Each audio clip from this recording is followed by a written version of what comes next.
ಇವನು ನಮ್ಮ ಶಿವು ತಮ್ಮ ತಾನೆ. ಹ್ಞೂ ಕರಿ ನೋಡೋಣ. ಲೋ ತಮ್ಮ ಬಾಯಿಲಿ. ಏನ ನೀನು ಲೈಫಲ್ಲಿ ಹಂಗೆ ಇದೆಯಾ? ಲೈಫಲ್ಲಿ ಸೆಟ್ಲ್ ಆಗಿಲ್ವಾ? ಸೆಟ್ಲ್ ಆಗೋದು ಅಂದ್ರೆ ಏನು ಸರ್? ಸೆಟ್ಲ್ ಆಗೋದು ಅಂದರೆ ಸೆಟ್ಲ್ ಆಗೋದು. ಅಲ್ಲ, ನಿಮ್ಮ ಪಾಯಿಂಟ್ ಆಫ್ ವ್ಯೂನಲ್ಲಿ ಸೆಟಲ್ ಆಗೋದು ಅಂದ್ರೆ ಏನು ಸರ್? ಸೆಟ್ಲ್ ಆಗೋದು ಅಂದರೆ ಒಂದು ಫ್ಲ್ಯಾಟ್ ತಗೊಳ್ಳೋದು. ಎಷ್ಟು BHK ಸರ್? 1 BHK. ಅವಾಗ 2 BHK 3 BHK ಬಂಗ್ಲೋರ್ ಜೊತೆ ಕಂಪೇರ್ ಮಾಡಿದ್ರೆ ನಾನು ತಗೊಂಡ್ರೆ 1 BHK ಕಡಿಮೆ ಆಗಿಲ್ವಾ ಸರ್?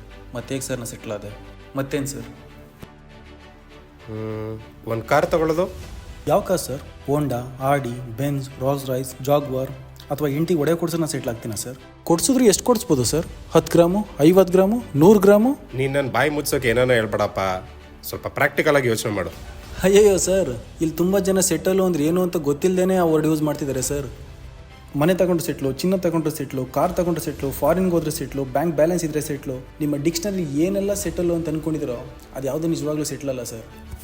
1000 ರೂಪಾಯಿ ಸಂಪಾದನೆ ಮಾಡೋಂಗೆ ಅದಕ್ಕೆ ತಕ್ಕಂಗೆ ಯೋಚನೆ, ಲಕ್ಷ ರೂಪಾಯಿ ಸಂಪಾದನೆ ಮಾಡೋಂಗೆ ಅದಕ್ಕೆ ತಕ್ಕಂಗೆ ಯೋಚನೆ, ಕೋಟಿ ರೂಪಾಯಿ ಸಂಪಾದನೆ ಮಾಡೋಂಗೆ ಅದಕ್ಕೆ ತಕ್ಕಂಗೆ ಯೋಚನೆ. ಪಾಯಿಂಟ್. ಹಾಗಾದರೆ ನಿನ್ನ ಪ್ರಕಾರ ಸೆಟ್ಲ್ ಅಂದ್ರೇನು? ಸತ್ಯವಾಗ್ಲೂ ಗೊತ್ತಿಲ್ಲ ಸರ್. ಆದ್ರೆ ಒಬ್ಬ ಮನುಷ್ಯ ಆಲ್ರೆಡಿ ಹಳ್ದೊಳಗಡೆ ಹೋಗಿ ಸೆಟ್ಲ್ ಆಗೋವರೆಗೂ ಇಲ್ಲಿ ಯಾವುದು ಸೆಟಲ್ ಇಲ್ಲ ಅನ್ನೋದು ಮಾತ್ರ ಗೊತ್ತು. ಬರ್ತೀನಿ ಸರ್.